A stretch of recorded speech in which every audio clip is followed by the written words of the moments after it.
Hello, human geographers. We're back for another lecture. Tonight we are talking about folk and popular culture. Last lecture we introduced a lot of it. It was a lot of vocabulary. Tonight we're going to be looking at the specific differences between folk and popular culture in just a few different aspects. This is not a comprehensive list. It's really just to kind of get our feet wet, to kind of see some of the major differences. So let's go ahead and get started. We start out tonight with a couple of definitions, and these are just to get us started with what is the difference between folk culture and popular culture. So here are our definitions. As always, we are underlining important elements of this definition. These are the things that we need to remember should we be asked to define these two different definitions. So here it is. Folk culture is culture traditionally practiced by a small, homogeneous, rural group living in relative isolation from other groups. Popular culture is almost the exact opposite of that. So here it is. Culture found in large, heterogeneous society that shares certain habits despite differences in other personal characteristics. So those are the definitions. Let's take a look at some of the elements here that we can use to define this. Now, what I'm going to ask you to do is on this slide, don't look at your notes. Put your notes to the side for a second. And I want you to try and answer this as we go. So I want this to kind of be almost like a call and respond element of this. So if I tell you that folk culture is practiced by small groups, you'll say that popular culture is practiced by large groups. All right, so we're going to do that. We're going to kind of bounce back and forth. So don't look at your notes. Don't cheat, because I know you got those notes in front of you and can see what all the answers are. But let's see if you can use that critical thinking to answer these questions. If folk culture is fairly isolated, what might we say popular culture is? Popular culture is going to be fairly connected. Isolated versus connected. One lacks connections, the other one has those connections. And so that's going to be where, if we're going back to the definition of what popular culture is, sharing common habits. Folk culture is homogeneous, where popular culture is heterogeneous. And going back to that definition, it said share common habits despite differences in personal characteristics. So they share a lot of the same traits and habits and things like that, despite the fact that other elements of who they are and their identity, language, ethnicity, religion might be different. All right, so we got a lot of different people, whereas folk culture tends to be fairly homogenous. If folk culture is widely practiced in rural areas, popular culture is largely practiced in urban areas. All right. So I was kind of building off of the definitions. So here, the next part of this, again, still call and response. I'm going to tell you that for folk culture, the hearth where folk culture originates often is unknown. But to be clear with that, it doesn't really diffuse either. So it's typically in that spot. And so instead, as we're going to point out later with some of the specific elements of it, we don't necessarily know who started it, where this originated. Whereas with popular culture, we do know where popular culture originates, and it originates in MDCs. Right. Folk culture, as we mentioned just a moment ago, doesn't really diffuse, and when it does diffuse, it diffuses very, very slowly. All right.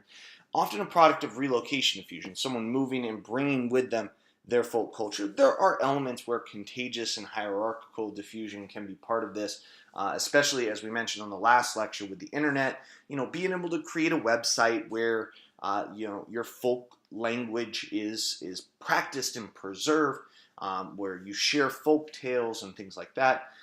So it can be, but typically it's very, very slow, and oftentimes when we see it, end up in a different spot. It's a product of relocation diffusion rather than contagious diffusion or something like that, because that's more characteristic of popular culture. All right. Diffuses very, very rapidly. So we see lots of different types of diffusion: contagious, hierarchical, relocation diffusion. To a certain extent, we could say stimulus diffusion. Example of that could be, you take popular music, pop music, which we'll talk about on the next slide. We take pop music, and then you see a modification of that. An example might be, for example, K-pop, Korean pop. It's a little bit different in terms of popular music in, let's say, the United States and things like that, versus pop music in Korea. It's a little bit different. And so there is that element of stimulus diffusion as well, where you're keeping the same underlying principle, but modifying it for local use and things like that. All right. Okay, so let's go ahead and grab our notes back.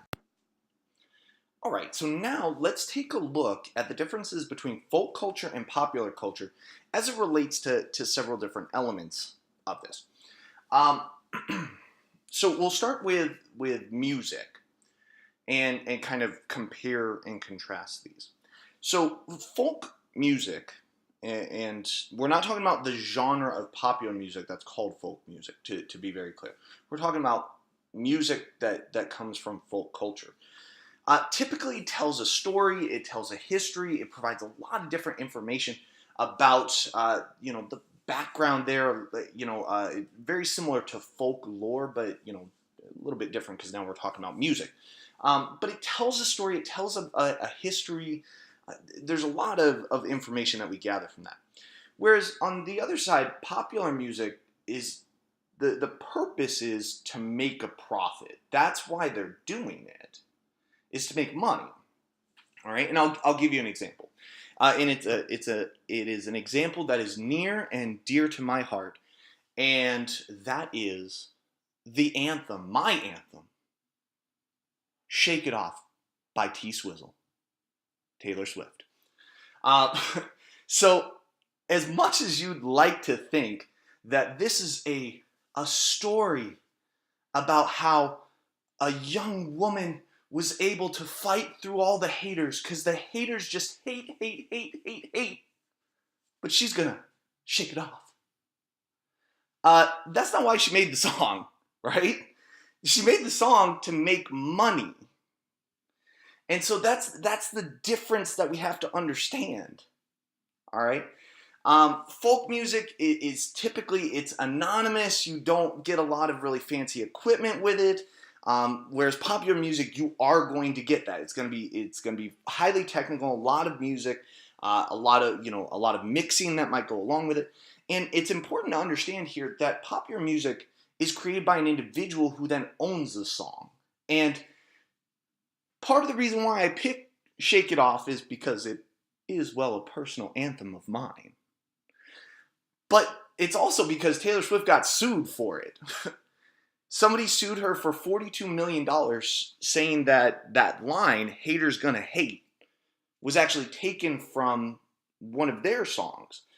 And they went to court, and the courts ultimately sided with Taylor on it. But it's important to understand that, when you take something from someone, when it comes to music, that's something where you could get sued, because it is something that is owned by that person. And that's not something we typically see with folk music. So we got to understand that. So let's take a look at a couple different visuals here that coincide with music. Looking at different areas of, in this case, country music. And this is what's really, really interesting. Take a look at the map in the bottom right. First off, what type of map is that? And then at what scale are we looking at? And you'll notice that it's subnational, because we also have provinces and territories in Canada that we can also see. But this is a graduated symbol map, and we can see the different markets for different types of music. And so this is something where, a lot of times country music is seen as being very folksy and that kind of thing. So that term folk music, we have to understand there's a difference between folk music that is a element of folk culture and folk music that is a genre of music that is part of popular culture. Because again, when you're trying to decide that, you have to ask yourself, what's the purpose? Is the purpose to tell a story, or is the purpose to make profit?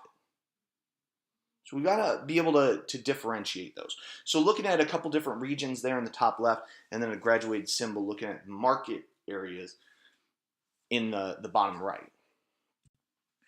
All right, now switching gears a little bit, continuing on in the art format.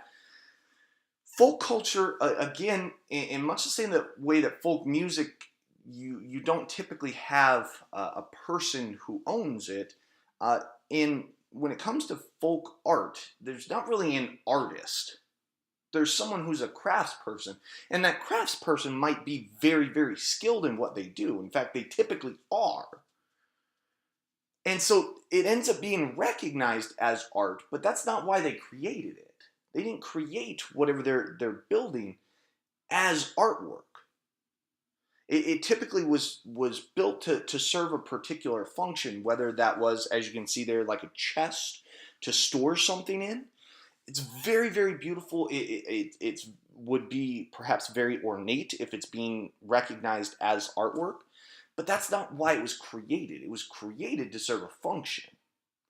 On the flip side, popular culture artwork is produced by people who are professionals, and that is something that is similar with folk art, that these are professionals, but the difference is one is a professional craftsperson. In the case of popular art, they are a professional artist. That's what they do. And you can see an example there in the upper right-hand corner. Do you happen to know who created that? Because that's a work by Pablo Picasso. And he was a professional artwork. His works have sold for millions of dollars at auction. And you'll notice there in the bottom, it says that innovation or shock value oftentimes is held in very, very high esteem. And if you've ever looked at, whether that is Picasso's work there or Jackson Pollock, who I for the life of me can't understand how that's art, but hey, it is what it is. Okay, and this is where things become important, because I look at Jackson Pollock and I just see splatters of paint on a canvas, and I don't have a very trained eye, because I'm sure there's something there that is very prominent and very well done that I couldn't do, though I look at it and think I probably could be able to do that. And people have bought those paintings for millions of dollars because it's different, it's out there, it's something they haven't seen before. And that's characteristic of popular culture artwork.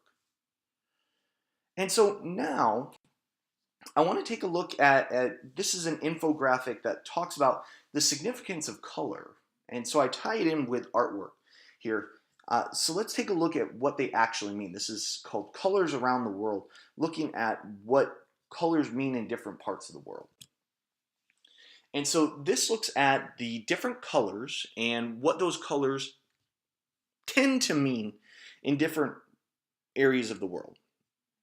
And so you can see there's Western culture, there is the Far East, which is going to be more for us like East Asia and parts of Southeast Asia, Indian culture, and Middle Eastern culture. And looking at some of the different elements there that are part of this. And I want to draw your attention to a couple things, like take a look and flip through this, read through some of the different things. In Western culture, orange represents harvest and warmth, whereas green is luck and jealousy, blue depression, things like that, things that we might be a little bit more familiar with. But I want to draw your attention to a couple of different meanings for those exact same colors. So let's take a look. In the Far East, specifically in China, the color red represents prosperity, good fortune, and around the time of Chinese New Year, gifts are given, and those gifts are often given in red envelopes. And so that's part it's tied to the significance of the color and things like that. Um, in Indian culture, orange represents courage. And that's actually the significance of the orange that is presented on India's national flag. And finally, in the Middle East, green is something that you'll actually see on a lot of different flags in the Middle East.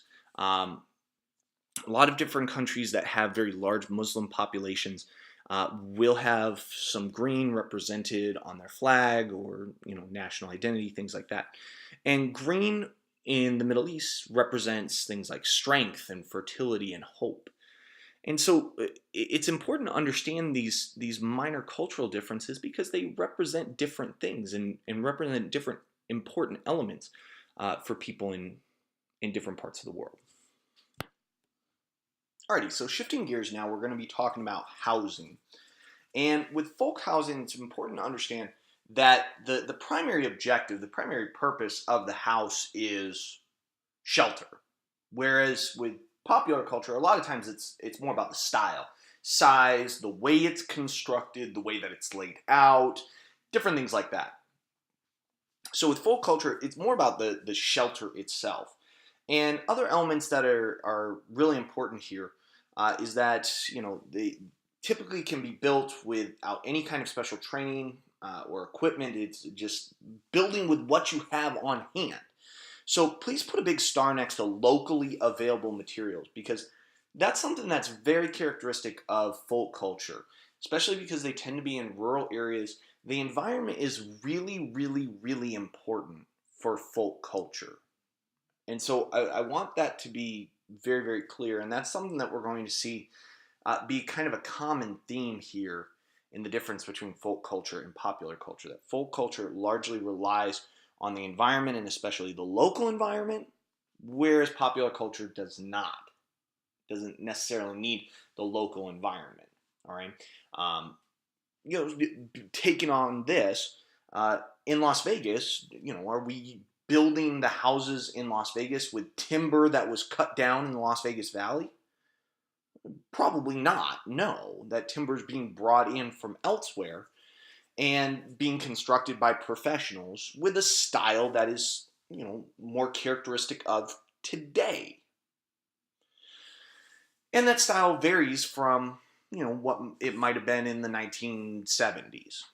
And so that's also a really important point to make is that really defines popular culture. That styles vary more over time than they do through space. And so that we might see very, very similar styles in vast geographic areas. And in a single geographic area, like the Las Vegas Valley, we might see a variety of different styles depending on the time period that's associated with it. You look at the large ranch houses of the 1960s and 70s, and it's really quite different than the houses that are being built now because the styles have changed, and they change over time more than over space.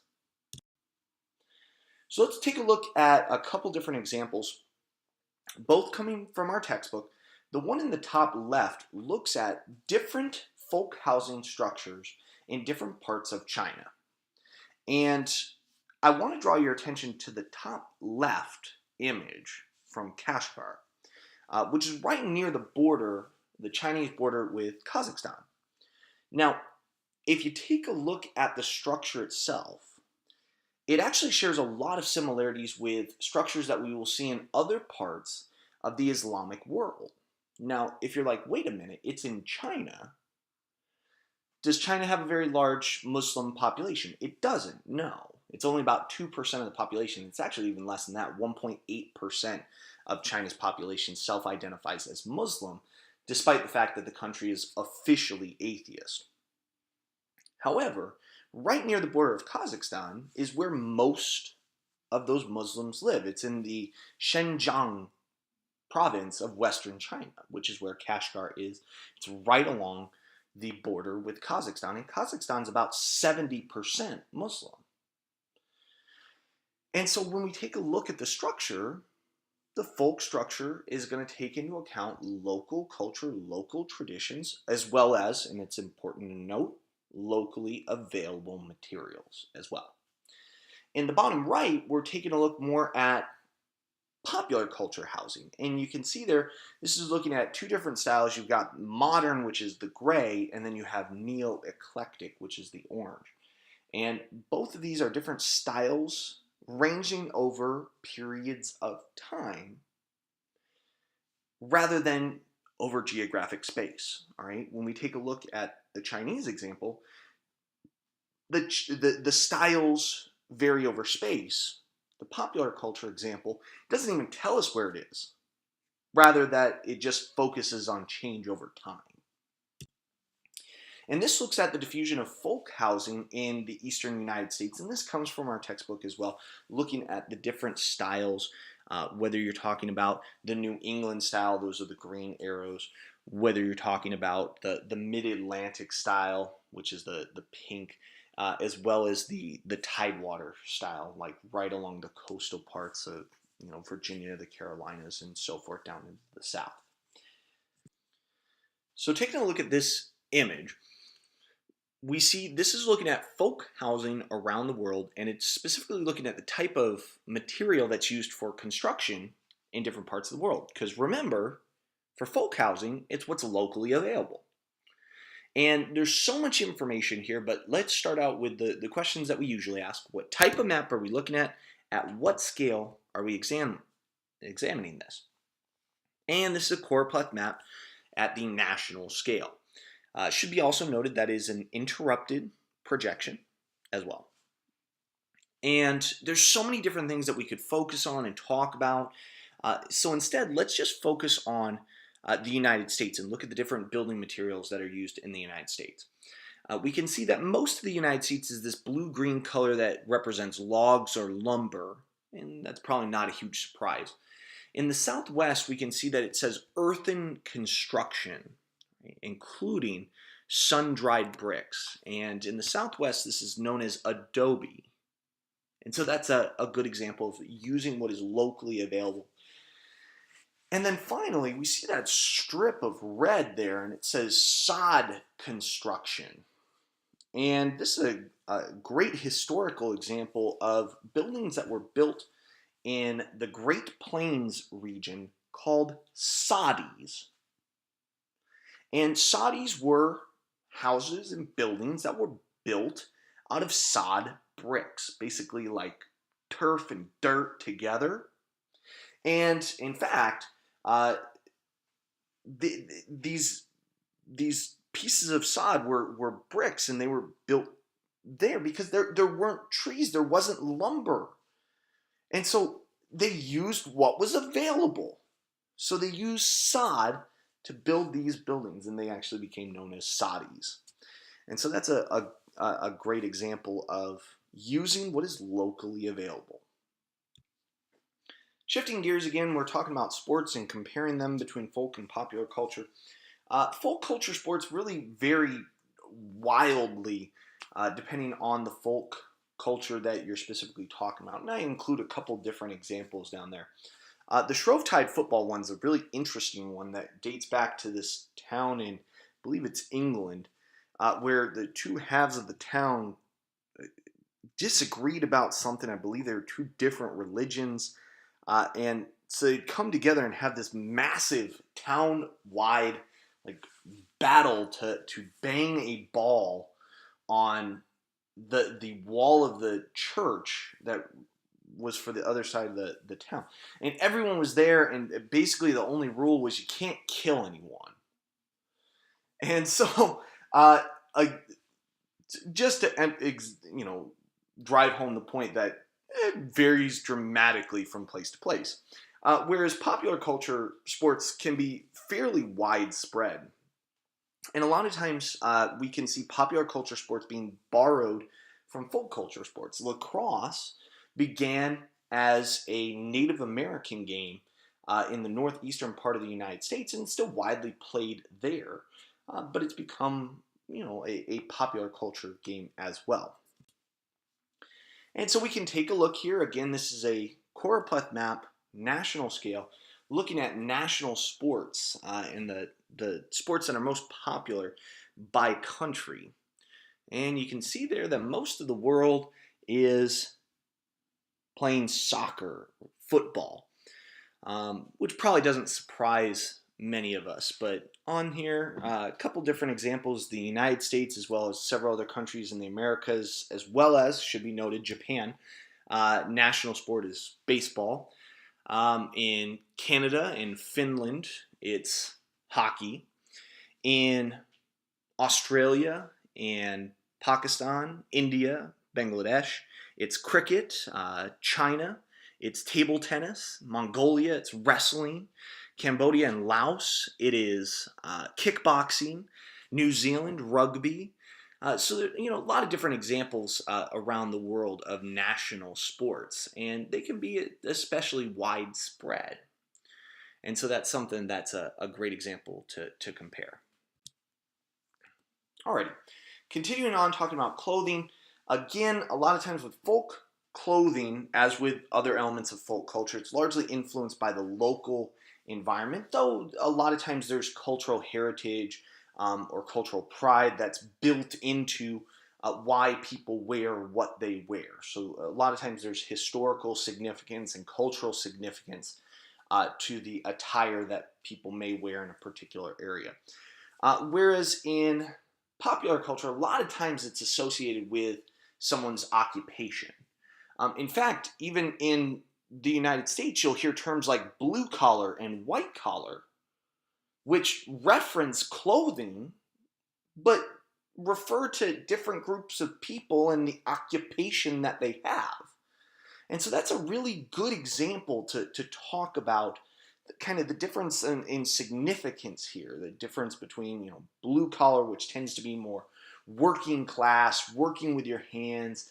A lot of times it might be factories or working in truck drivers and different things like that would be blue collar, and then white collar would be bankers. It might be tertiary, quaternary, quinary sector jobs, things like that.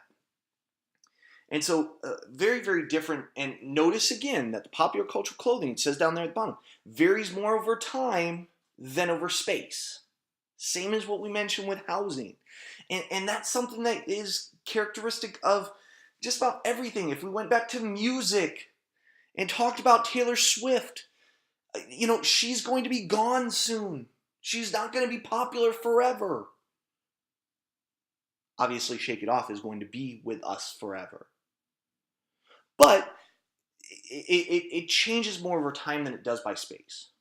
All right, and so in 20 years, what's the music going to be like? Already, right now, is the music that you listen to the same kind of music that your parents listen to? No, probably not.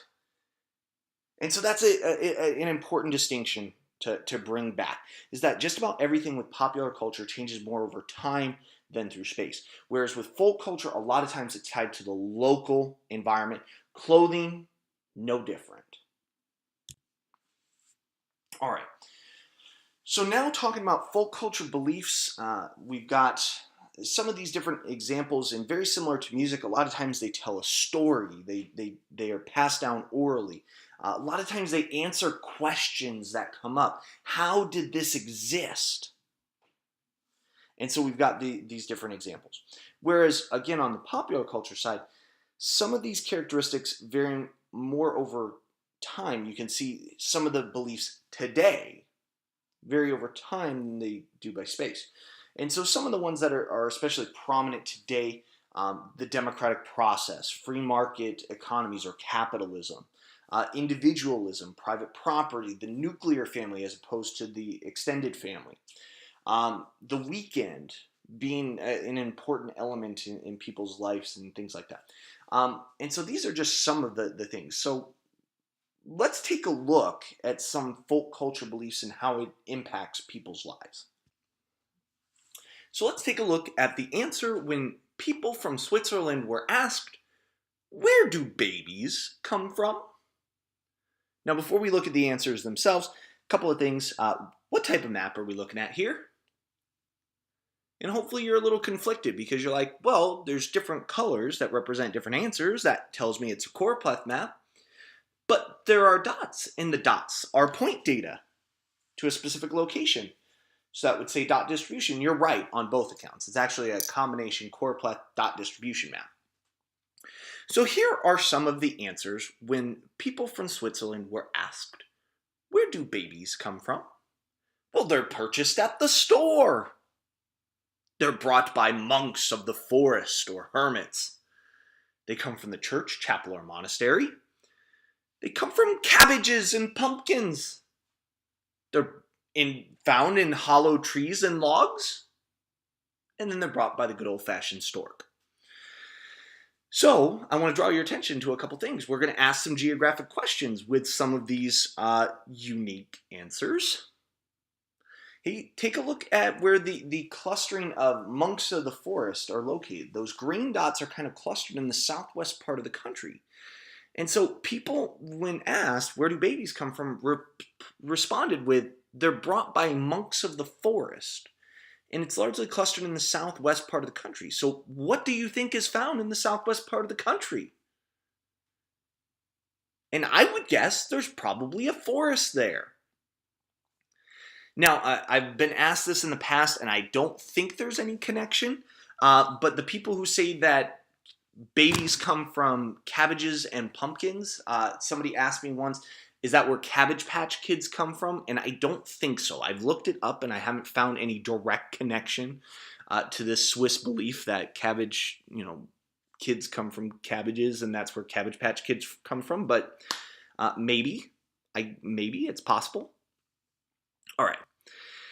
Continuing on, we mentioned the Amish in lecture number 1 from this unit, and this looks at a choropleth map county scale of where the Amish are located, and you can see an element, a folk culture trait associated with the Amish, and very much primary sector work that's associated with the Amish, though tourism also part of what we see there, but very traditional lifestyle. Again, you can see the horse and buggy there. You're not going to see a lot of new technology and things like that. This is a list of a sampling of folk tales and fables from around the world. And I want you to take a look through each of these, just the ones that are listed. And do you see elements of the local environment and local beliefs present in some of the names? All right. For example, the Jade Stone, a Chinese folktale.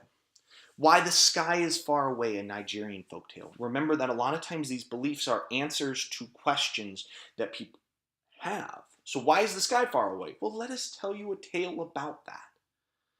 The Sun and the Kookaburra, an Aboriginal folktale in Australia. The Snow Child, a Russian folktale, so local environment.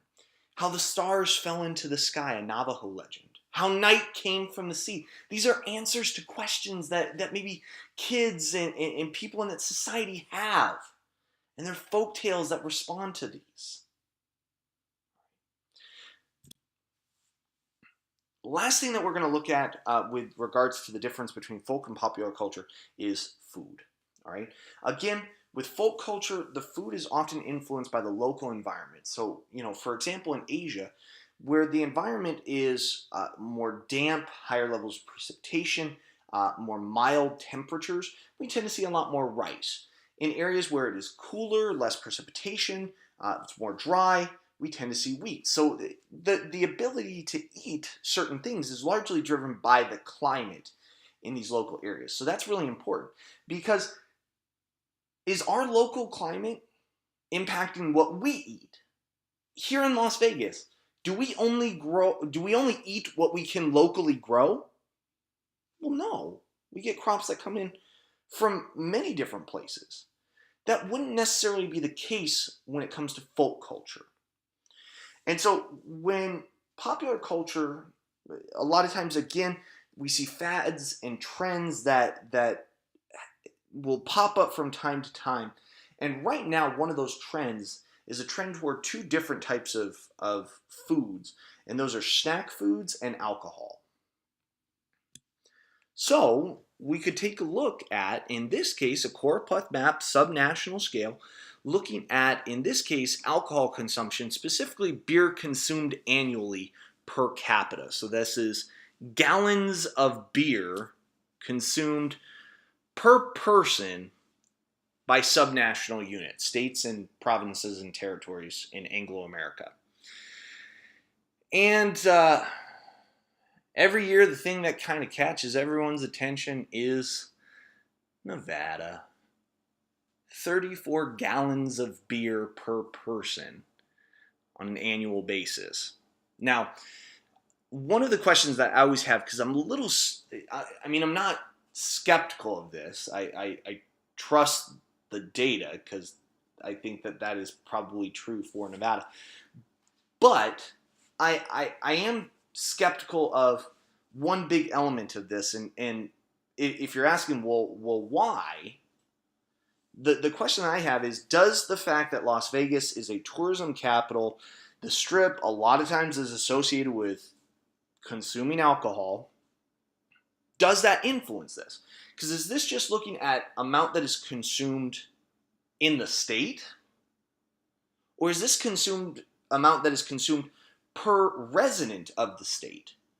Because I think that those two answers are very, very different. I think there's a lot more that is consumed by people who are here on vacation and things like that. And does that necessarily reflect who we are as Nevadans? I don't know that it does. So, we kind of have to ask that question. And I also kind of wonder what's happening in New Hampshire there as well, because it's pretty high there as well. Finally, taking a look at this, last thing that we have to mention is, continuing on with food, is food taboos. So it's a definition. Taboo is a restriction on behavior imposed by social customs. And so we get several different examples of dietary laws, whether that is halal in Islam or kashrut in Judaism. It looks at what is permitted and what is not permitted as far as dietary laws in those cultures. All right. For example, in Islam, pork is prohibited. And in fact, in Judaism, pork is prohibited as well. So there's a similarity. And it's important to note, and we read about this in our McDonald's International article, in Israel, McDonald's modifies their menu and change their look and their signage and things like that to represent restaurants that are kosher. And again, what kosher means is that it is allowed under Jewish dietary law. And another example there, Hinduism prohibiting beef. And so this map looks at swine numbers, swine stocks in 2006. And so we can see the areas that are especially higher and especially lower. Now, it's important to note, using our macrocultural regions, that Islam and Judaism are largely clustered in the Middle East. And we see the lowest numbers, and even more specifically, no data in much of the Middle East. And so that's something that is important. And in fact, taking a look at this is part of why this class is so important. This is a picture from a grocery store showing boneless smoked ham, which is pork, which is delicious for Hanukkah, a Jewish holiday. And so recognizing and understanding important elements of different cultures, and even if it's not your culture, not your religion, being able to understand that is important. And being respectful of those different religions and what is important to them is important. And so I like to include this because, while it's kind of funny just how blatantly wrong this is, it's not funny that someone had no idea about another culture, another faith, and another religion to the point where they're advertising something that is just completely not permitted under Jewish dietary law. And so I like to wrap this up with a little bit of fun, looking at how not to behave in 15 countries. So it's an infographic that someone put together, looking at some actions that are perhaps a little taboo in different countries. We're not going to look at all of them, but take a moment and maybe read through some of the other ones that we don't overtly mention. So, for example, in Croatia, which is the orange in the top right, you're not supposed to raise your thumb, middle, and index fingers all at once. You can see those together like that, because it's something where you could be mistaken for something that you're not, a Serbian nationalist, when you may not be. And this is kind of interesting because actually in Europe, in England specifically, I know in England, that's how they count to the number 3. So if you were counting to 3, 1, 2, 3, that's what you would hold up. That's how they count to 3, or many people count to 3, and means something completely different. And we have that same thing here in the United States. You know, if someone raised the middle finger, it has a connotation with it, where that doesn't mean the same thing in other parts of the world. In Japan, as well in many other places, tipping is not part of what is a custom. France is very, very similar. There's not much tipping that goes on there. In New Zealand, they say don't confuse Kiwis with Aussies. They are different. Kiwis refer to people who are from New Zealand. Aussies are people who are from Australia. They're two different groups of people. And calling one the other can be offensive. In Turkey, not giving the OK symbol.